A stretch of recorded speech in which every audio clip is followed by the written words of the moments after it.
Back in the 1950s, these three men were in the fight of their life. It was the winter months, and it was horrendous. It's a very rough life. He was wounded on June 6, 1951. Bob Hebner, Jerry Montanino, and John Cloker fought in the Korean War.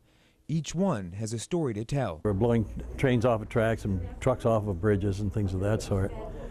And it really was not fun. Some too painful to share. Better not talk about it. These men never served together or knew each other until they met at the Veterans Foundation in Cape Coral, where they shared their stories.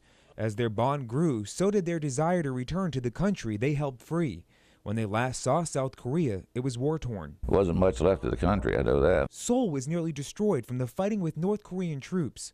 But last week, 60 years later, these men returned to the city for the first time. I didn't know what to expect.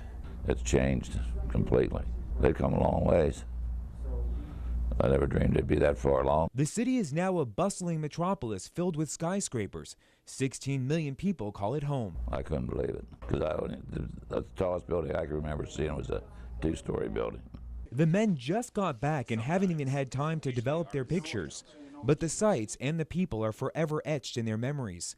The Korean government even gave them medals for their efforts. But I had heard from some people who had been that it's going to be one of the highlights of your life, and it really was. But the trip was bittersweet. As the men saw the success of their efforts, they were also reminded of their friends who were lost trying to achieve it. You go through some of these areas where you were and you think about the guys that you're with and the guys you're not with anymore. In Cape Coral, Nick Spinetto, Wink News, now.